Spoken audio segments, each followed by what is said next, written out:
7 o'clock. Today's news. Delta pilot takes action. Aggressive maneuvers to avoid colliding with a B-52 bomber. Death at Mideast aid site. The situation in Gaza has never been this bad. They are desperately hungry. Trump demand for NFL's commanders. Change their name back to the Redskins. Good morning, I'm Steve Kathan with the CBS World News Roundup. A close call in the sky. A pilot told dozens of passengers on a Delta jet over North Dakota that he had to make an aggressive maneuver to avoid colliding with a B-52 bomber. Here's CBS's Chris Van Cleve. The FAA says it is still trying to gather more information about what happened here. We don't know how close these two aircraft came.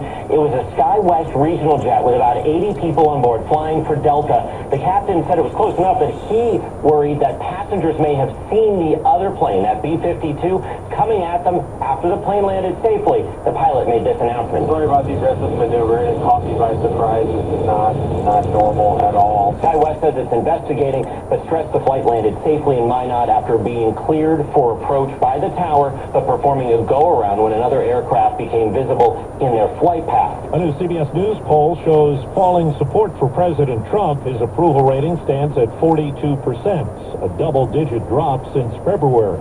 CBS's Anthony Salvanto says he's lost support on key issues like the economy and immigration. The majority no longer thinks that the administration is just trying to prioritize dangerous criminals, that has expanded. And when they think those things, they're less approving of it. A federal judge hears arguments today on Harvard University's lawsuit against the government. Harvard sued the Trump administration over the freezing of $2 billion in federal research funds and grants.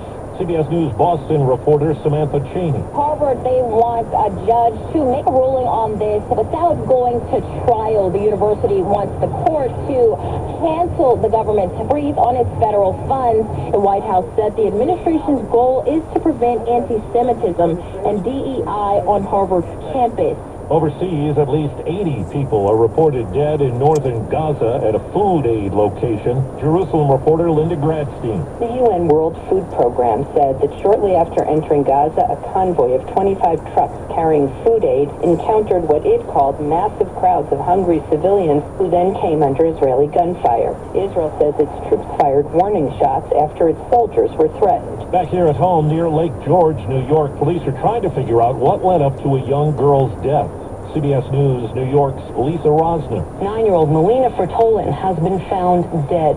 An Amber Alert was issued for her after her father says she was abducted. The Warren County Sheriff's Office initially led the investigation and identified inconsistencies in the father's account of events. A federal judge in Louisville holds a sentencing hearing today for former police officer Brett Hankison, who was convicted of violating Breonna Taylor's civil rights in the botched raid that left her dead 5 years ago. Legal analyst Lori Levinson. Harmeet Dillon, the new Assistant Attorney General for Civil Rights, has backed off this case and is now taking the position that the officer should only get 1 day in prison, which is essentially the time he served when he was charged, and then only have 3 years of supervised release.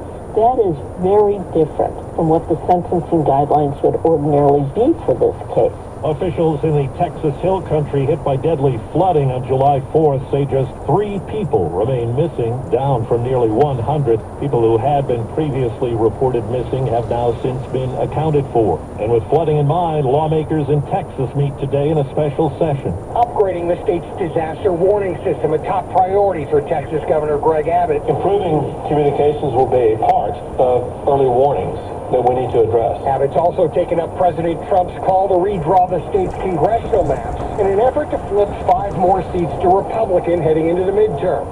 State House Democrats have threatened to walk out to prevent it. Chris Fox for CBS News, Austin. 4 minutes after the hour. Well, that's today's news. It's 57 degrees in Livermore, California. I didn't hear any good news, did you? I didn't think so. I guess it's all about perspective. The glass is half full. Well, as always, I'd like to thank you again for coming along with me on these dash cam news adventures. You know the drill. Peace, love, and all that hippie jazz. Bye-bye, everybody.